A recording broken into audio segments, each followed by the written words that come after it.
नमस्कार। वहाँ से आवाज आ रही है? वो कुछ बोल रहे हैं? नहीं। नमस्कार, मेरी आवाज़ आ रही है कि नहीं? मैं अर्पण जी आपसे पूछती हूँ।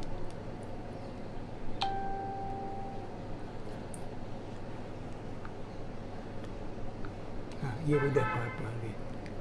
हाँ, वॉचिंग।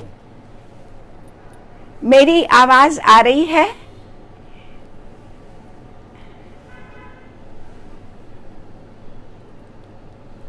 आप पूछिए अर्पण जी। आ रही है। अच्छा, आ रही है आपकी आवाज़? आदिति ने लिखा आ रही है। चलिए तो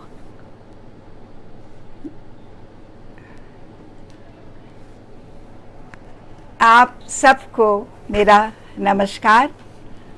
फिर से जनसुलभ पुस्तकालय, अर्पण कुमार जी जो इतना बड़ा अभियान लेकर चल रहे हैं, इतने सारे प्रोजेक्ट्स, इतनी सारी बहुत महत्वपूर्ण चीज़ें लोगों तक पहुंचा रहे हैं, उनको नमस्कार, उनका बहुत बहुत आभार। और जयश्री रॉय आ गई हैं। नमस्कार जयश्री जी। दीपेंद्र जी नमस्कार। उदय भानु पांडे जी नमस्कार। और आपने आवाज़ के बारे में भी सूचना दी, तो मुझे अर्पण कुमार जी का भी फ़ोन आ गया। फिर से जो अर्पण जी ने सूर्यबाला की समय सिद्ध कहानियाँ प्रारंभ की हैं, उसकी आज संभवतः 5वीं कड़ी है। और आज मैं जो कहानी सुनाने जा रही हूँ आपको, बहुत बहुत आभार अर्पण जी आपके स्वागत का। और आप इसी तरह ऊर्जा से, इसी तरह उत्साह से जितना कुछ कर रहे हैं, जितना कुछ लोगों तक पहुंचा रहे हैं, वो करते रहिए। आपके लिए बहुत बहुत शुभकामनाएं। थोड़ी सी बात इस कहानी को लेकर करूंगी, क्योंकि बहुत लंबी कहानी आज की नहीं है, हमेशा की तरह।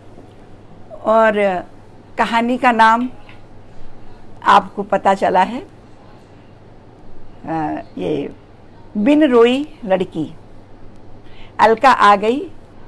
अलका खुश रहिए, अलका भी बहुत काम कर रही है। बिंदु द्विवेदी जी नमस्कार। आप लोगों को देखकर पढ़ने का और अपनी एक ये कहानी सुनाने का और भी अंदर से ये प्रेरणा जगती है बताने की।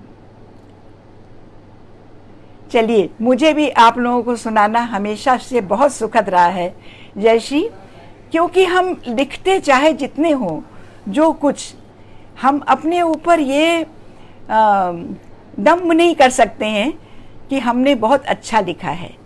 उषा जी नमस्कार। जब तक मुझे दिख रही हैं, मुझे बहुत अच्छा लग रहा है जब हमारे मित्र हमारी पुस्तकों पर, आपको बता दूं कि हमारी इस पुस्तक कात्यायनी संवाद जो अर्पण जी ने लगाई है फ्लायर पे, उस पे जो कलाकृति है, जो चित्र है, वो हमारी मित्र उषा भटनागर जी का है। कुबेर कुमावत जी नमस्कार। तो मैं अब इस कहानी के बारे में बताना चाहती हूँ आपको कि हम रचनाकार कभी ये नहीं सोच सकते कि हमने बहुत अच्छा लिखा है या हमने बहुत गहरा लिखा है या ये चीज़ हमारी बहुत अच्छी बन गई। ये हम कभी अपने से, ये हमारे लिए सोचना ठीक नहीं है। गहरा वो होता है जो हमारे पाठक तक पहुंचता है। और मैं आप ही लोगों को बताऊं कि आप लोगों की बहुत सी श्रेणियां होती हैं। किन्हीं को प्रेम कहानी अच्छी लगती है, किन्हीं को कुछ और तरह की पारिवारिक किस्म की कहानियां अच्छी लगती हैं। और जिस समय मैंने ये बिन रोई लड़की लिखी थी, लोग आज भी मुझसे कहते हैं कि उस समय आपने प्रेम कहानी लिखने का दुस्साहस कैसे किया। भारती जी नमस्कार, बहुत अच्छा लग रहा है। तो शायद मैं यहीं पर एक बात कहती हूँ, लोग मुझसे कहते हैं कि उस समय एक तरह से हिंदी कहानी में जो चल रहा था, जो ट्रेंड चल रहा था, उसमें प्रेम कहानियाँ एक तरह से पूरी तरह बहिष्कृत थी। बस सिर्फ कुछ खास तरह की कहानियाँ ही उछाली जा रही थी, लोगों तक पहुँचाई जा रही थी। और कहीं कहीं मुझे लगता है कि पाठक को कहानी से दूर करने का थोड़ा बहुत कारण है, ज़्यादा नहीं। ज़्यादा तो ये जो विजुअल मीडिया हम कहते हैं। लेकिन अर्चू बोरकर जी नमस्कार, सुप्रिया वात्स्यायन जी नमस्कार। तो मैं कहती हूँ, और अपने नए उत्तराधिकारियों से मैं कहती हूँ, जो नए हमारे युवा हस्ताक्षर हमसे पूछते हैं, तो मैं उनसे हमेशा ये कहती हूँ कि जो आपकी अंतःप्रेरणा है, जो आपने बहुत गहराई से महसूस किया है, वो लिखिए। जो साहित्य का बाजार मांग रहा है, जो चीज़ें उछाली जा रही हैं, जो ट्रेंड हो रहा है, वो मत लिखिए। जो आप जो मन से देना चाहते हैं अपने पाठक की अंजलि में, और आपका इष्ट, मैंने हमेशा बार बार दोहराया है, आज फिर दोहराऊंगी, शिखा नायशा देख रही हैं कि वही चीज़ ठहरती है जो पाठक की अंजलि में कुछ ना कुछ मूल्यवान दे जाती है। तो ये सोचिए, प्रेम कहानी, लोग कहेंगे प्रेम कहानी क्या दे जाएगी? बहुत कुछ दे जाती है, क्योंकि प्रेम हमारे जीवन की सबसे अमूल्य अनुभूति होती है। और हम उस अनुभूति को ज़रा भी हल्का करके नहीं देख सकते हैं। उसकी स्थितियां अलग होती हैं। प्रसाद आ गए, नमस्कार प्रसाद। मुझे मालूम है कि आपको ये कहानी बहुत पसंद है। परमेश्वर शुक्ला जी आ गए। आपको बताऊं, ये प्रसाद वसंत घाटे ने इस बिन रोई लड़की का अंग्रेजी में अनुवाद किया है, the girl with unshed tears. Vishnu Pratap आ गए, नमस्कार, बहुत अच्छा लग रहा है। तो प्रसाद ने इसका अंग्रेजी में अनुवाद किया है, the girl with unshed tears. और ये इस कहानी से जुड़ी मैं आपको एक बड़ी मार्मिक कहानी सुनाऊंगी। इस कहानी से जुड़ी बहुत कम ऐसा हुआ है कि जब कोई कहानी हम लिख लें और उसके बाद भी वो कहानी हमारा पीछा ना छोड़े। ज़्यादातर हम रचनाकारों का ये है कि कोई चीज़ जो हमें बहुत बेचैन करती है, बहुत व्याकुल कर देती है, और कलम उठाकर लिखने के सिवा उससे मुक्त हो पाने का और कोई भी ज़रिया हमारे पास रह नहीं जाता है। उस समय हम कहानियाँ लिखते हैं, और जब एक अच्छी कहानी, एक अच्छी रचना पूरी हो जाती है, तो एक विचित्र हल्केपन की, एक निवृत्ति की अनुभूति होती है। लेकिन एक बड़ी मार्मिक बात मैं आपको बताती हूँ, जो सिर्फ इस कहानी के साथ घटी है, वो ये कि इस कहानी को लिखने के बाद भी मेरी वो मैं हल्की नहीं हो पाई, आज तक हल्की नहीं हो पाई हूँ। इस कहानी में बहुत कुछ सच है, बहुत गहरी सी है ये कहानी। ये कहानी 2 स्तरों पर लगातार चलती है। आपको थोड़े से ज़्यादा ध्यान से सुनना पड़ेगा, लेकिन एक बहुत बड़ा सच इस कहानी के साथ ये जुड़ा है कि काफ़ी कुछ सच होने पर भी इसके अंदर, और मुझसे जुड़ी होने पर भी, ये पहली बार मैं जन सुलभ के प्लेटफॉर्म पर और अपने पाठकों को बता रही हूँ कि ये कहानी मेरे अंदर से गुजरी हुई है, और अभी तक मैं बाहर नहीं निकल पाई हूँ। जब कहानी के जितने पात्र हैं वो बहुत खुश हैं। कहानी को पढ़ के आपको सुनने लगेगा कि बहुत से तो अनजाने ही रह गए इस अनुभूति से। तो कहानी के पात्र अपने अपने जीवन में बहुत खुश हैं, लेकिन कहानी की लेखिका मैं जिस आकुलता से और जिस अवसाद से गुजरी, वो मैं अभी तक मेरे अंदर जस का तस स्थित है। और इसके बाद इस कहानी को सुनाऊंगी, और इससे जुड़ा अपने एक पाठक का पत्र आपको सुनाऊंगी, जिसके लिए पहली बार मुझे लगा कि इस कहानी पर लिखे गए इस पाठक के 2 पत्र, जो इस कहानी के प्रकाशित होने के बहुत वर्षों बाद मुझे मिले, उससे मुझे लगा कि मेरी कहानी से ज़्यादा अच्छे ये दोनों पत्र हैं। एक सामान्य पाठक इतनी गहरी, आप सुनाऊंगी मैं आपको, आप सुनिएगा कि एक सामान्य पाठक इतनी गहरी बात कैसे लिख गया है, इतने गहरे कहानी में कैसे बैठ गया है। तो वही जो मैंने कहा कि हम कितना भी कुछ लिख जाएं, स्थायी वही होता है जो पाठक के अंजलि में रहता है और समा जाता है। पाठक उससे अपने आप को इतना ज़्यादा जुड़ा हुआ पाता है। तो इस एक पाठक ने अपने आप को इतना जुड़ा पाया कि कहानी इतना सा बता दूं आपको, नाम भी आज बता देती हूँ, मानवेंद्र। एक पत्र मुझे मिलता है, इस कहानी को पढ़ने के बाद जब किसी तरह वो इस कहानी से मुक्त नहीं हो पाता है तो वो एक पत्र मुझे लिखता है। उस पत्र को पोस्ट नहीं करता है, संकोच की वजह से कि वो कोई ऐसा पेशेवर पाठक भी नहीं है कि कहानियाँ पढ़ें और तुरंत रचनाकारों को पत्र लिखें, ऐसा नहीं है, रखे रहता है। उसके बाद धर्मयुग में पढ़ता है वो कहानी, धर्मयुग इधर उधर हो जाती है।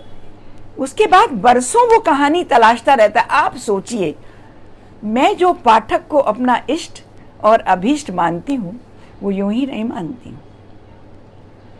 कितनी बड़ी बात है कि एक कहानी को लेकर उसको ढूंढते हुए हम बरसों उस कहानी को ढूंढते रह जाएं, कभी की पढ़ी हुई कहानी किसी एक पाठक की, और उसके बाद जो वो कहानी मिलती है तो उस कहानी को वो पाठक दोबारा पढ़ता है।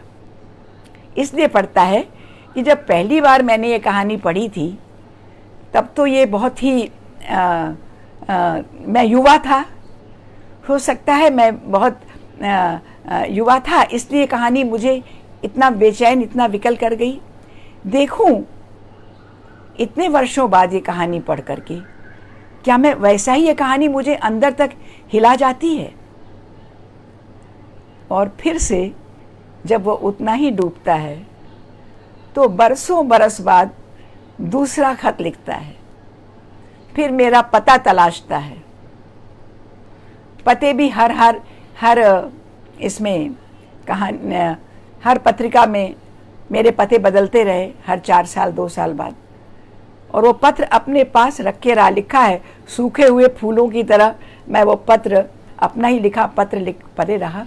और उसके बाद उसने वो दोनों पत्र मुझे एक साथ भेजे। तो लोग बहुत कह रहे हैं कि ये पत्र और ये कहानी बिल्कुल दस्तावेजी है, ऐतिहासिक है, इस पत्र को प्रकाशित होना चाहिए। किसी ऐसे पाठक का पत्र जो कहानी को के प्रति इस हद तक समर्पित हो और भक्ति इस हद तक आस्थावान हो। तो मैं अब कहानी सुनाती हूँ आपको। शीर्षक बताया आपको। पूर्णिमा जी नमस्कार, कहानी शुरू करने जा रही हूँ, आप सही समय पर आ गई। बिन रोई लड़की। घर का पूरा सामान करीब करीब पैक हो चुका है। सिर्फ थोड़ी सी तितर बितर चीजें और अपने लिखने की टेबल को छोड़कर उसी पर झुकी मैं बेतहाशा कलम दौड़ाती जैसे किसी तेज बहाव में बहती लिखती चली जा रही हूं कि अचानक वो लड़की एकदम सामने आकर खड़ी हो गई है। हठात मेज पर लिखती हुई मैं चौंक पड़ती हूं। दरवाजे के पीछे से 2 बड़ी बड़ी खूब कजरौटी आंखें झांकी हैं। धीरे से झांका है दरवाजे के बाहर से, और फिरोजी दुपट्टे का एक छोर आहिस्ते से लहराया है। लम्हे भर को वो झिझकी, शर्माई सी दरवाजे पर ठिठकी रही, फिर हंसती सी ऐन मेरे सामने आकर खड़ी हो गई। आंटी। हाथों में थमा लंबी डंडियों वाले खूब ताज़ा एस्टर्स के फूलों का गुच्छा उसने मेरी ओर बढ़ा दिया। यह आपके लिए। और उसकी आंखें वापस एक निरी संकोच से झुक गईं। थामते हुए मैंने देखा हरे चमकीले फर्न से घिरे 6-7 ताज़े एस्टर्स के फूल पीले रेशमी रिबन से बंधे हुए। ओह, थैंक्स अलॉट, बेहद खूबसूरत फूल हैं। कहती हुई मैं ऊपर से नीचे तक बुरी तरह हड़बड़ा उठी हूं, जैसे समूची चेतना पर एक भूकंप सा आया है। सब कुछ उलट पलट डामाडोल सा करता हुआ। उधेड़ बुनों में फंसा एक शक्की सवाल इधर से उधर घेर घार कर खुफियागिरी करते हुआ लगता है। यह अचानक भला कहाँ से आ गई? कैसे, क्यों आ गई?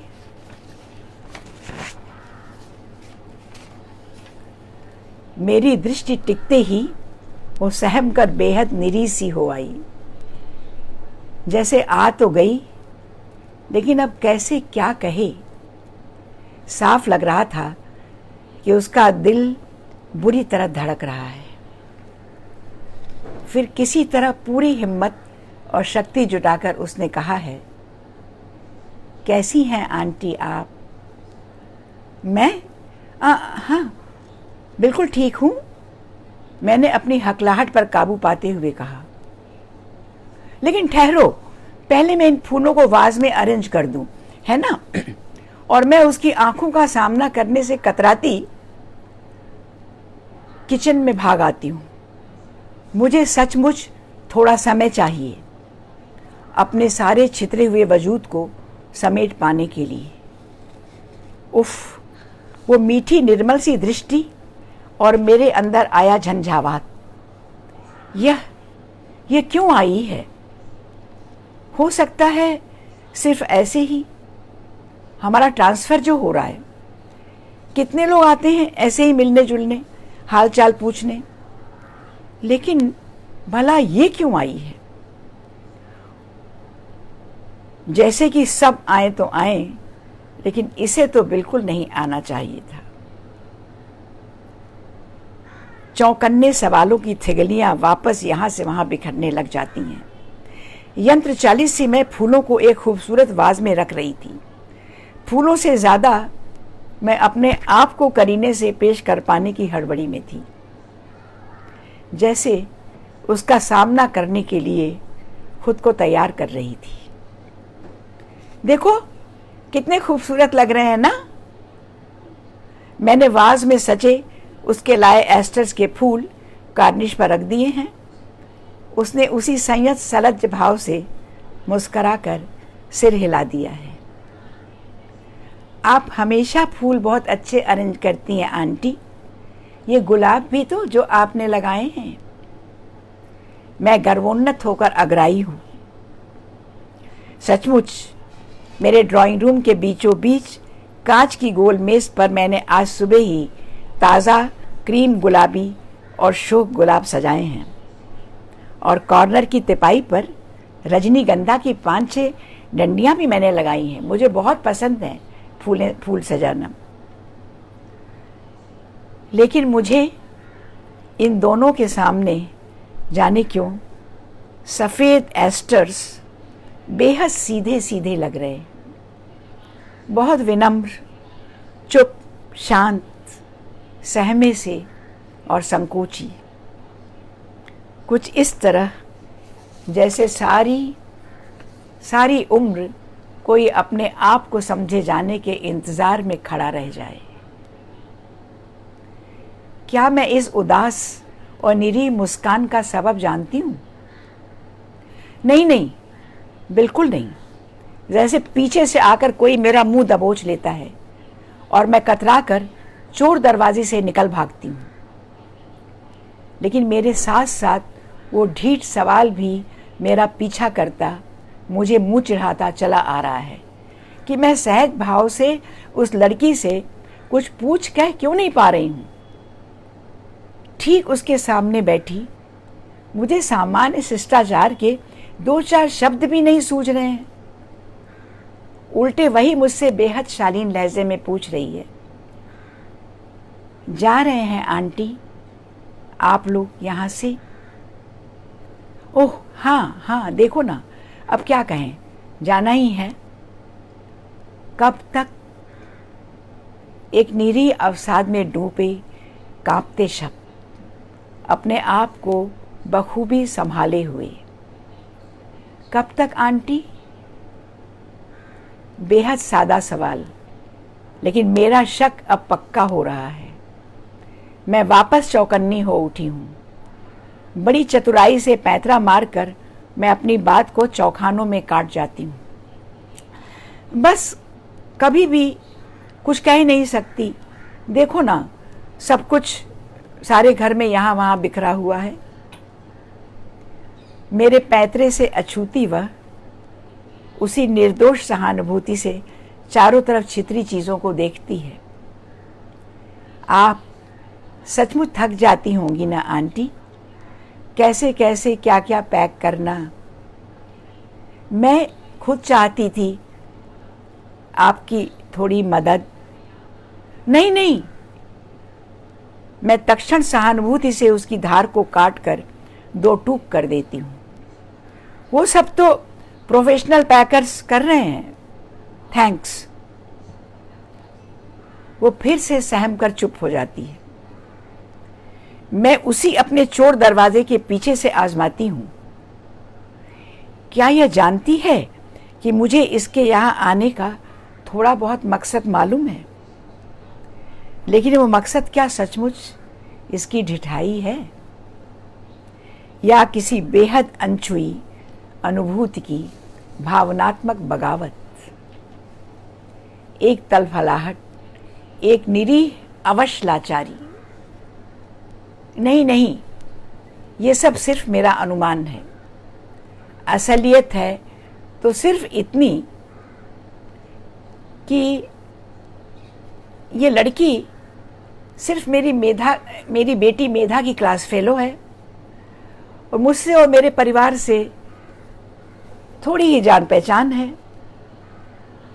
साथ ही ये ब्राइडल मेकअप बहुत बढ़िया करती है, इसलिए मैंने अपनी बेटी मेधा के ब्राइडल मेकअप के लिए ख़ास तौर से इसे बुलवा भेजा था। सुनते ही इसने खुशी खुशी स्वीकारा था और प्राणपण से इस दायित्व को निर्वाह करने में जुट गई थी। मेधा को सामने बिठाकर 3-4 दिन पहले से जाने कितने ट्रायल्स कर करके उसके मेकअप कर करके उसने मुझे दिखाए थे अप्रूवल के लिए। और विवाह वाले दिन तो मेधा का श्रृंगार करती उसकी तन्मयता देखकर मैं अभिभूत रह गई थी। एकदम सच कहूँ तो मेरी बेटी के श्रृंगार में तन्मय वह मुझे अपनी बेटी से भी ज़्यादा खूबसूरत दिखाई दे रही थी। एक तरफ से सभी ने वधू के श्रृंगार की भूरी भूरी प्रशंसा की थी और अब मेरी बेटी नई नई दुल्हन बनी ससुराल में है। मेधा अच्छी तरह है ना आंटी? वो बहुत आहिस्ते से स्तब्धता तोड़ती है। हाँ हाँ हाँ, अच्छी तरह। मैं चौंक कर हड़बड़ाते हुए किसी तरह जवाब देती हूँ। किसी तरह एक चालू जुमले का और जुगाड़ कर ले जाती हूँ। हाँ, पिछले संडे आई थी मेधा, तुम्हें भी पूछ रही थी। ओह सचमुच? मेरे शब्द जैसे उसे कृतकृत्य कर गए। उसकी उदासी में एक जगमगाहट सी कौंधी, लेकिन दूसरे ही क्षण विलुप्त भी हो गई। उफ, कैसी दिख रही थी वो, किसी मर्म बिंधी करुण रचना की शुरुआत की तरह। अचानक मुझे सूझा, काश ये सब कुछ ठीक ऐसा का ऐसा मैं अपनी लिखी जा रही किसी रचना में उतार पाती। वो मेरी सबसे मार्मिक देन होगी साहित्य को। ये मीठी धार सी निर्मल दृष्टि, घनी बरौनियों के झुके छाजन और उनमें बहुत धीमे धीमे टिमटिमाती एक नन्ही लौ। नक्काशीदार सुनहली धारियों वाले बोन चाइना में लगे हुए मेरे गुलाब महिमा मंडित अभिजात से झूमे हैं। दूसरे वाज में लगी रजनीगंधा की डंडियां आत्ममुग्धा सी इठलाई हैं। लेकिन इस लड़की के लाए एस्टर्स वैसे ही शालीन विनम्रता से खड़े हैं, एक इंतजार सा करते हुए। सिर्फ उनमें एक सिहरन व्यापी है, जैसे सामने बैठी लड़की के प्रकंपित ओठों में।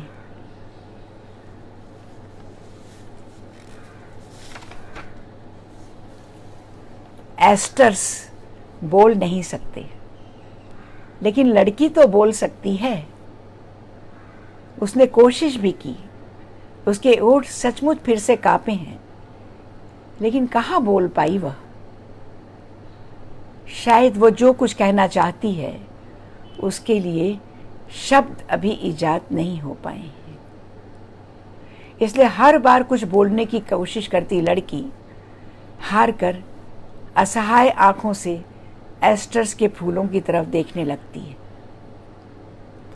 और तब एस्टर्स बड़ी मुश्किल से किसी तरह सिर्फ इतना कह पाए हैं कि इस लड़की को अपना दर्द रोक पाने के लिए एक क्यारी चाहिए। दर्द? हड़बड़ा गई हूं मैं वापस।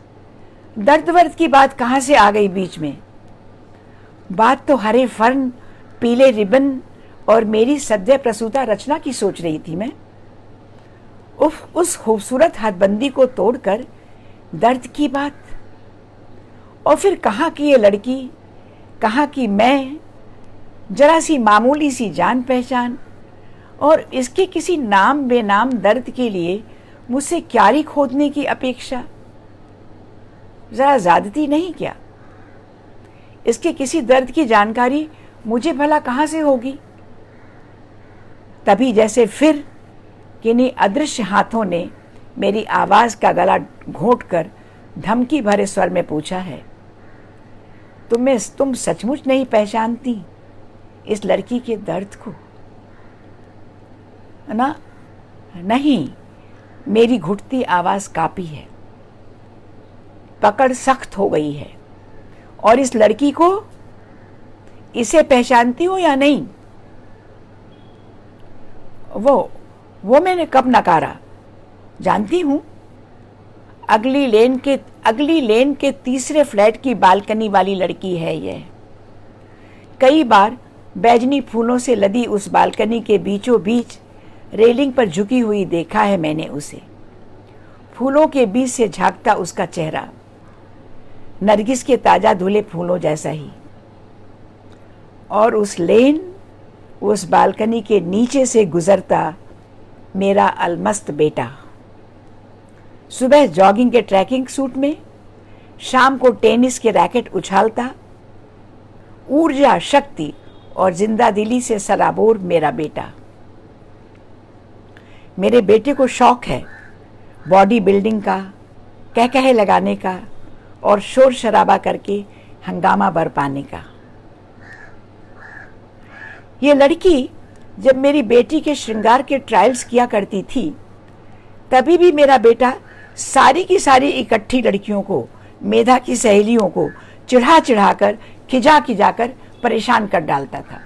हंसा कर उनकी आंखों में आंसू ला दिया करता था। उन लड़कियों में यह लड़की भी थी। तबीयत तो ठीक है ना आंटी आपकी? हाँ, ठीक है। मेधा की शादी में कितना लो हो गया था आपका ब्लड प्रेशर? नो? हाँ, कहती हुई मैं सोच रही थी कि यह भी कैसी बात है कि बगैर किसी ऊपरी जिक्र के यह लड़की भी उन्हीं घटनाओं, उन्हीं कालखंडों के इर्द गिर्द घूम रही है जिनमें मैं। कैसे ये ठीक उसी जगह चुपचाप सहमी से आकर खड़ी हो जाती है जहां मैं भटक रही हूं अपने विचारों में। मेरा मन उससे कहने को हुआ कि हाँ, उस लो ब्लड प्रेशर के समय तुमने मेरी कितनी देखभाल की थी, मैं कभी उससे ऋणी नहीं हो पाऊंगी। लेकिन तत्क्षण मैंने अपने आप को उस बेवकूफ़ी भरी गलती करने से रोका और कृतज्ञता ज्ञापन वाली बात दरकिनार रखते हुए एक बेहद चालू फिक्रा कस दिया। और तुम्हारे घर के लोग कैसे हैं? ठीक है आंटी। मैं जानबूझकर पूरी चौकसी बरतती ऐसे सवाल कर रही थी कि कहीं किसी भी छोर के सहारे वो अपनी सीमा का उल्लंघन करने का दुस्साहस न कर बैठे। सचमुच वही हुआ। वो निरीह सी रह गई, मौन लंबा हुआ, फैलाव इतना कि हम दोनों की असहजता उजागर हो गई।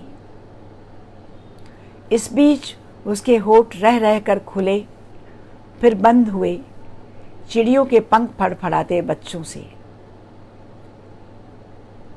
लेकिन अब तक उसने अपने कांपते होठों को साध लिया है और किसी तरह पूरी शक्ति लगाकर पूछ गई है, याचना के से स्वरों में, आंटी, जहां आप लोग जा रहे हैं वहां का कुछ अता पता? और मेरी दृष्टि से दृष्टि मिलते ही घबराकर मम्मी पूछ रही थी, पता? कहाँ?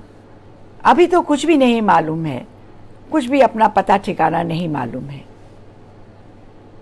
एक बहुत अवश लाचार आवाज में वो लड़की कहती है, जी अच्छा। घने कोहरे के बीच जैसे एक झील तरतराई हो। हताश थमी सी उसकी आंखें प्रश्न के रूप में एक अनुनय, एक याचना सी करती जैसे गिड़गिड़ा उठी हूं। आंटी, क्या आप सचमुच नहीं समझी? तभी भी नहीं जब मेरी आंखों के सूनेपन का मर्म थाहती मेरी सहेली जया ने एक बार आपसे बातों बातों में पूछा था कि आंटी, स्नेहल आपको कैसी लगती है? और खुद ब खुद उसने जोड़ा था, बहुत अच्छी लड़की है आंटी, बहुत संकोची, बहुत सीधी, अपना दुख किसी से ना कहने बांटने वाली। मेरी मम्मी कहती है कि अगर मेरे कोई भाई होता ना आंटी, तो वो स्नेहल से। जितनी भी उम्र थी अपनी सारी समझदारी जी जान से लगा दी थी इसकी सहेली जया ने मेरी आंखों की थाह लगाने में। हाँ, जया अपनी सीमा सामर्थ्य भर जितना बन सकता था कह गई थी, लेकिन शायद जया के संकेतों की भाषा स्पष्ट होने के साथ ही मैं चौंक कर नासमझ बन गई थी। ये नासमझी मेरी सबसे बड़ी समझदारी थी, जबकि मैं हर बार इसकी ढकी पलकों के उठते ही उसमें अपने अलमस्त बिंदास बेटे के हजारों हजार अक्स एक साथ देख सकती थी। हाँ, वो रहा, इसकी बरौनियों के जाल बंधे हैं और टेनिस के शॉट पवेलियन से गूंज रहा है। इसकी पलकें उठी हैं और एक तेज सीटी के साथ छपाक स्विमिंग पूल की फ्री स्टाइल में मेरा बेटा कूद गया है। झील की वो गहराई, स्विमिंग पूल की वो गहराई इस लड़की की आंखों में साफ साफ दिखाई पड़ रही है मुझे। उफ, मैंने घबराकर उसकी ओर देखा है। ये लड़की कहीं रो ही ना दे, लेकिन वो उसी निरहता में मुस्करा लेती है। मुझे हैरत होती है, ऐसे भी कोई मुस्करा सकता है क्या? ठहरो ठहरो, एकदम यही मेरी अजन्मी रचना की प्राण प्रतिष्ठा का चरम क्षण है। रुको, रुक जाओ, सहमे एस्टर्स और चटके गुलाबों के रंगों, रुक जाओ। भाव, भावना, अनुभूति और संवेदना की ऊष्माओं और इस लड़की के आंखों के आंसुओं को भी रुकने को कहो। वहीं के वहीं रुके रहो सब, अभी, एकदम अभी। पहले प्राण प्रतिष्ठा हो लेनी है मेरी सद्य प्रसूत रचना में। एक रचना धर्मी के लिए इससे ज्यादा चरम आह्लाद के क्षण क्या होते हैं। उफ, कितनी अवसाद भरी अछूती प्रेम कथा। सामान्य सतही प्रेम कहानियों से सर्वथा अलग। आंटी, प्राण प्रतिष्ठा के चरम क्षण का आह्लाद खंडित होता है उसकी आवाज से। चलूं मैं, पलकें झुकी जैसे पंखुड़ियां झरी हों।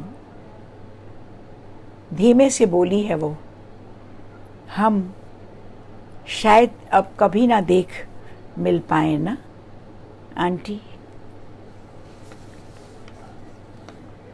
पूरी शक्ति, पूरे साहस का जर्रा जर्रा जोड़कर उसके कहे शब्द।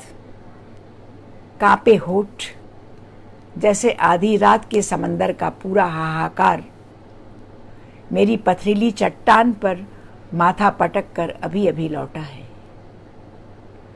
हम शायद अब, अरे नहीं, ऐसा कुछ भी नहीं। जिंदगी में लोग मिलते बिछुड़ते रहते ही हैं। लो, चॉकलेट लोगी तुम?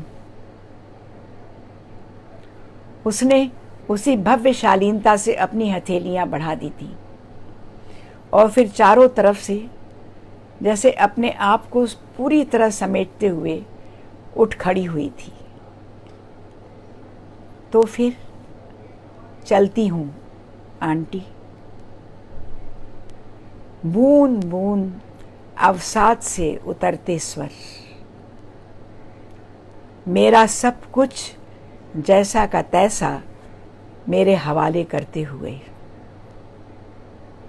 मुझे पूरी आश्वस्ति और इत्मीनान सौंपते हुए,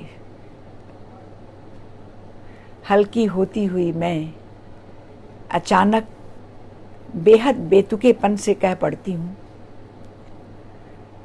अरे अच्छा सुनो, तुम मेरे साथ खाना खा लो ना। कुछ इस तरह जैसे एवज में फिरौती के तौर पर मेरा भी तो कुछ फर्ज है। वो पूरी शिष्टता से कहती है कि माँ इंतजार कर रही होंगी। ये तो वह कॉलेज से लौटते वक्त ऐसे ही आ गई थी। Bye aunty. उफ, रो पड़ती सी लड़की उसी गरिमा से मुस्कराई है और दरवाजे से बाहर होती चली गई है। कहानी बन चली है, बेहद मार्मिक, आपसे आप। मैं सच कहती हूं, अचानक मेरा जी चाहा है मैं उसके पीछे भागती चली जाऊं और उसका निरीह चेहरा अपने हाथों में थाम कर कहूं कि हाँ, मैं जानती हूं तुम मेरे पास क्या कहने को आई थी और बिना कहे वापस चली जा रही हो। मैं जानती हूं क्या चाहती हो तुम, और शायद मैं तुम्हें वो दे भी सकती हूं। तुम्हारी पलकों के हर स्पंदन में मेरे बेटे का अक्स है, उसके अनजाने। वो बिल्कुल नहीं जानता। लेकिन मुझे माफ करना, मैं अपने बेटे को तुम्हारी इस बहुत निर्मल, बहुत अछूती, कोमल भावना से, यही समझ लो, दूर रखना चाहती हूँ। अभी उसके बहुत सालों का कैरियर बाकी है। उफ, यही तो कहानी की मार्मिकता है। तो कहानी का पैथोस मैंने जीवन में भी उतार ही दिया। दूर जाती हुई लड़की ने आखिरी बार मुझे पीछे मुड़कर देखा है और चली गई। मैं वापस लौटकर कार्निश पर रखे सफ़ेद एस्टर्स को सहलाते हुए सोच रही हूँ, वो लड़की यहाँ से जाने के बाद कहाँ गई होगी।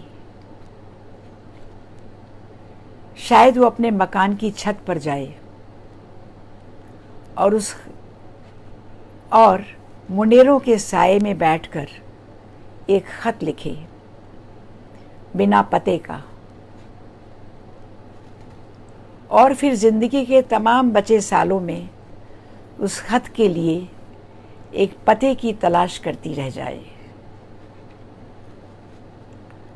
अचानक मैं चौंक कर पलके उठाती हूँ। एस्टर्स मेरी तरफ अजीब विस्फारित आंखों से देख रहे हैं। मैं घबराकर हट आई हूँ, जैसे एस्टर्स के फूलों ने लड़की को नहीं, मुझे मुंडेरों के साये में एक बिना पते का खत लिखते हुए देख लिया, बहुत बहुत वर्षों पहले।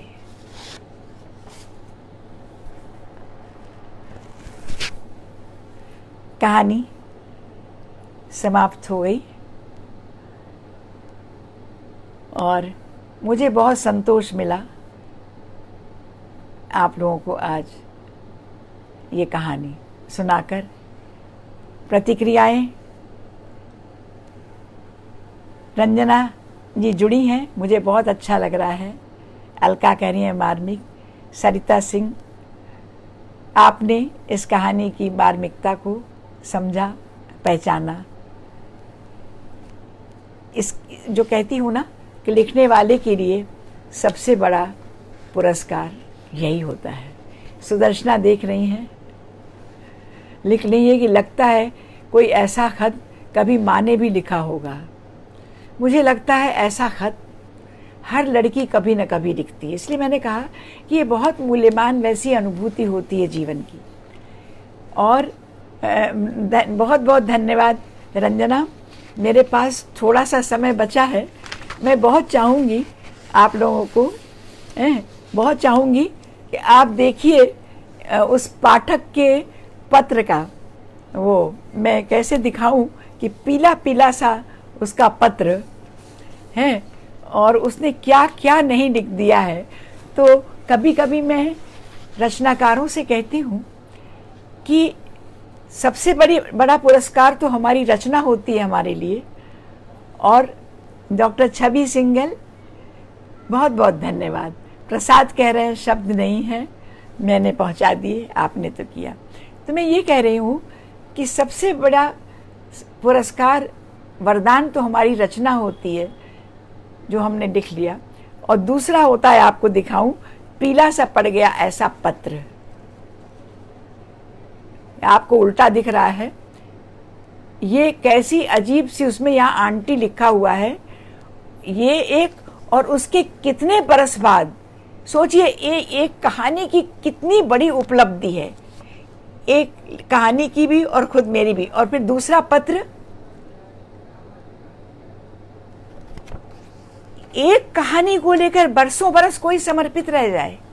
और इसके कुछ शब्द मैं आपको जरूर पढ़ के सुनाऊंगी कि उसने क्या लिखा है, कैसे लिखा है। और हालांकि मैं थोड़ी थक गई हूँ, लेकिन अब आप लोग मिले हैं और वो पत्र भी मिल गया है जो इतने वर्षों बाद आया। तो बहुत बहुत धन्यवाद अर्पण जी, पूर्णिमा जी। हाँ, मैं थोड़ा सा पत्र पढ़ देती हूँ, 5 मिनट का टाइम है। कि अचानक मुझे एक पत्र मिलता है, पाठकों के पत्र आते रहते हैं, और अभी तो मोबाइल का ज़माना है, उस समय आता था। देखना चाहेंगे, मैं ज़रूर सुनाना चाहूँगी आपको थोड़ा सा। ये देखिए, मैं आप सुनिए मेरी बात कि ये कहानी से ज़्यादा खूबसूरत पत्र है। पढ़ती हूँ सुदर्शना, पढ़ के सुनाती हूँ, और बिल्कुल कहीं तारीख वारीख कुछ नहीं है। और ये भी उसने लिखा है कि कहानी पढ़ने के बाद कितने दिन तक रोकता रहा अपने आप को, नहीं रुका गया, तब ये लिखा। तो मैं पढ़ती हूँ, कहीं कुछ नहीं, किसने, ऐसे ही। आंटी, बिन रोई लड़की के साथ अच्छा नहीं हुआ, मगर जो हुआ वही होना था, स्वाभाविक है। विनम्र शांत सहमे और संकोची सफ़ेद एस्टर्स पूरी जिंदगी अपने को समझे जाने के इंतज़ार में गुजार देते हैं। समझदार लोग उन्हें समझकर भी समझने का हौसला नहीं रखते। मगर मेरी पलकें नम क्यों होती हैं? आज कई बरस बीतने के बाद भी। बरसों पहले धर्मयुग के शायद अक्टूबर अंक में बिन रोई लड़की को देखा था। मैं मनमौजी हूँ, लेकिन जीवन की विडंबनाओं, खोखलेपन और यथार्थ से मन में तलखी के कारण प्रेम रोमांस तब तक इतने घिस पिट चुके थे मेरे लिए कि इनका मतलब समझ में आने की उम्र जो थी, उसी उम्र में मेरे लिए ये सब घिस पिट चुके थे। ऐसे में कहानी उठाई तो शीर्षक और उससे भी बढ़कर आपका नाम देखकर पढ़ गया। अब इसके बाद यहाँ थोड़ा पढ़ती हूँ। आज तक अपनी काहिली के कारण किसी रचना के संदर्भ में उसके रचयिता को धन्यवाद के 2 बोल तक मैं कभी नहीं लिख पाया। किसी भी कला ने चाहे जितना प्रभावित किया हो, उसकी तारीफ मन में करके ही मैं बैठ गया था। यद्यपि जानता हूँ यह रचनाकार ही नहीं, खुद अपने साथ भी जाती है। लेकिन उस दिन बिन रोई लड़की पढ़कर आंखें उठाई तो दुनिया कुछ बदली सी लगी। दिल भारी हो गया और किसी से बोलने तक की इच्छा नहीं हुई। अगले दिन फिर लाइब्रेरी गया और फिर वो कहानी उठाई, फिर वही हाल। और मैं प्यार वार रोमांस को सबको फिजूल की बातें समझता था, और मेरा ये हाल। आखिरकार आपको इस खूबसूरत रचना के लिए लिखने का फैसला किया। आप जानती हैं लिखना क्या इतना आसान है? ऐसी रचना के बारे में कहने के लिए वे शब्द, वैसी अभिव्यक्ति भी तो चाहिए। हार कर कलम रख दी और मन में कहा, आप इस रचना के लिए हमेशा याद की जाएंगी। तब से आज तक ये बिन रोई लड़की अलग नहीं हुई। कभी भी अचानक कहीं से भी खूब बड़ी बड़ी कजरौटी आंखें और फिरेजू दुपट्टा लहराने लगता है और पूरी मासूमियत से मन पर छा जाता है। अब देखिए, एक साधारण पाठक लिख रहा है, साहित्यिक स्तर पर भी ये एक अनूठी कहानी है। मात्र प्रेम कथा के खाते में इसे डालना संभव नहीं। देखिए पाठक कितना दे रहा है रचनाकार को। मात्र प्रेम कथा के खाते में इसे डालना संभव नहीं। अच्छी कहानी कहने भर से इसे टाला नहीं जा सकता। यथार्थवादी का नाम सुनते ही जिस रूखेपन, वीरानी, कठोर और भयानक सत्य की तस्वीर बनती है, वो इसमें ढूंढे नहीं मिलती, और कोरी कल्पना तो ये निश्चित नहीं है। एक बहुत आम विषय, प्रायः हर माँ अपने बच्चों को ऐसे में अपने आंचल में ही रखना चाहती है, को आपकी अभिव्यक्ति ने ऐसी रचना में ढाला है जो अभी तक पढ़े साहित्य में दुर्लभ है। एक साथ इतने शेड्स, भाव, और फिर भी जो संतुलन यहाँ है, उस पर तो अचरज ही होता है। कहानी इतनी सशक्त और सच्ची है जैसे जिंदगी, फिर भी इतनी नाजुक, नर्म, मीठी और प्यारी जैसे ख्वाब। एक सामान्य पाठक की भाषा देखिए, ये वे नाजुक एहसास जो छूने भर से खुलकर बिखर जाएं, उन्हीं को लेकर आपकी कलम ने कितनी मजबूत रचना लिख डाली, ये अपनी मिसाल खुद है। बाकी मैं नहीं पढ़ती हूँ, है। हाँ, अच्छा, अब ये बता दूं, इसके बाद ये खत लिख के इसको मेरा पता नहीं मिला, इसने रख दिया, और फिर कहानी नहीं मिली। इसको ढूंढता रहा, बरसों बरस बाद कहानी मिली। बहुत मज़ेदार, दिलचस्प लिखा है उसने कैसे मिला है लिखा। पुनश्च बरस बाद, कितने बरस बाद इसको नहीं मालूम, फिर से लिख रहा है वो पत्र इसी एक कहानी पर। खत लिख दिया वो वाला, मगर पोस्ट नहीं किया। बरसों बरस पहले पढ़ी कहानी, हाँ, और बरसों उसके बाद का लिखा खत लिख तो दिया मगर पोस्ट नहीं किया। शायद अभी वक्त नहीं था, शायद अभी कुछ बाकी था, क्योंकि खत भेजने के लिए उस पर एक अदद पता भी तो होना चाहिए था। जो उपलब्ध पते थे बड़े संक्षिप्त थे और इतने पुराने स्रोतों से मिले थे कि उनके भरोसे मैं अपने इतने कीमती पत्र को भेजने का खतरा नहीं उठा सकता था। बड़ी उलझन हुई। सुनिए, बड़ा सुंदर वाक्य है। उलझन हुई, एक कर्ज सा मेरे सिर पर सवार हो गया। कर्ज भी ऐसा कि जिसे देने वाला तो गायब और देने वाला तो गायब और कर्जदार उतारने को बेकरार, वो भी बाजाप्ता तौर पर बाकायदा। अब कहाँ पाऊं आपको? अपने किए बहुत हाथ पैर मारे मगर कुछ हाथ न लगा। आखिरकार मजबूर होकर बोसीदा किताबों में सूखे हुए फूलों की तरह संभाल कर रख दिया। वक्त अपनी रफ्तार से और जिंदगी अपने उतार चढ़ावों के साथ गुजरती रही। खत पुराना होता रहा, आपके सही पते की तलाश में। बस इतना। अब इसके बाद लिखा है, हाँ, अब तक आपका संपर्क सूत्र भी मेरे पास आ चुका था, पर अब मैं ठिठका। क्या मैंने वो पत्र कोरी भावुकता में लिखा था? नहीं, कहानी मैंने बार बार पढ़ी थी। भावुकता का अगर कोई ज्वार हो तो वो पूरी तरह उतर जाए, और कहानी का प्रभाव जानने के लिए मैंने अपार धैर्य रखा था। लंबे लंबे कई बार वर्षों तक अंतराल रखने पर, पढ़ने पर भी मुझे नहीं लगा कि इस पत्र में मैंने भावुकता या अतिशयोक्ति की हो। यदि वो कहानी सचमुच इतनी श्रेष्ठ है, देखिए, पाठक पूछ रहा है कि यदि ये कहानी सचमुच इतनी श्रेष्ठ थी तो कोई इसका जिक्र क्यों नहीं करता। अब मुझे लगा कि बेहतर हो यदि एक बार फिर इस कहानी को पढूं और देखूं क्या असर होता है। सो खत पोस्ट करने की बात भूलकर अब फिर मैं जुट पड़ा बिन रोई लड़की की तलाश में। उसे न मिलना था, नहीं मिली। इधर उधर भी ठाने बैठा था कि बिना उसकी एक झलक पाए मैं पत्र आपको लिखूंगा नहीं। बहुत सा समय गुजर गया, गुजरता रहा है।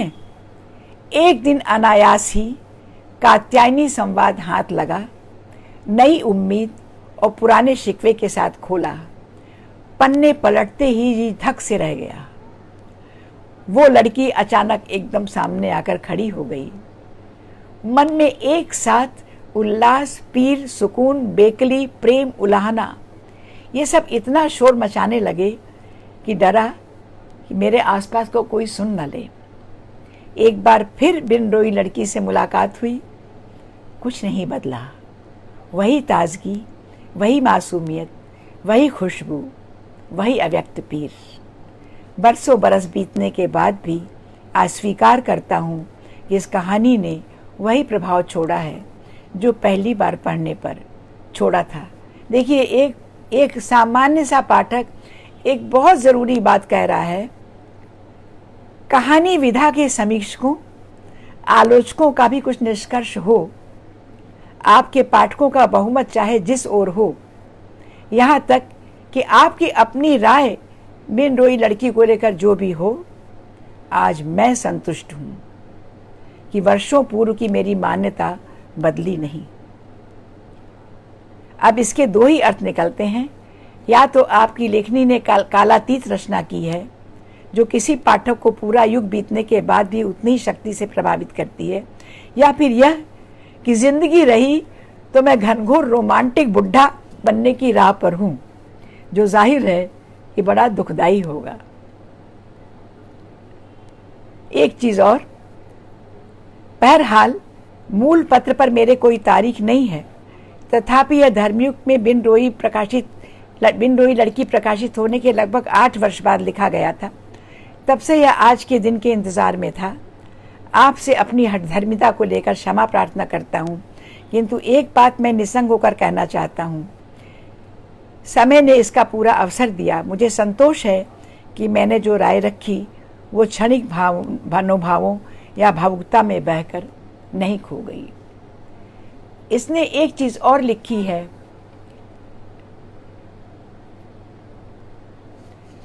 कि बहुत ज़रूरी कि एक ऐसी कहानी को पाठकों, समीक्षकों और रचनाकारों तीनों ने उपेक्षित कैसे कर दिया।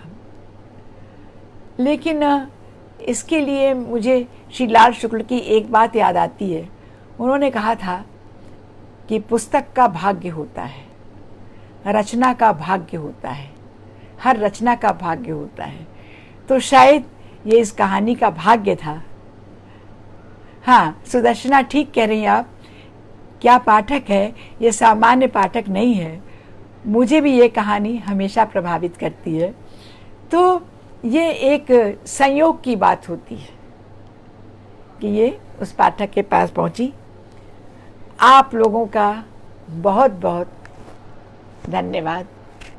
अर्पण जी का, जन सुलभ का, मेरी ये कहानी आप लोगों तक पहुंचाने के लिए। तो मैं अब आप सबकी आज्ञा चाहती हूँ, और अर्पण जी आप भी मुझे अनुमति दीजिए आप सबको बहुत बहुत सारे धन्यवाद के साथ। हाँ, अलका ठीक कह रही हैं, रचना का भाग्य होता है, संयोग होता है। यहाँ पर आकर हम भाग्यवादी हो जाते हैं। तो नमस्कार।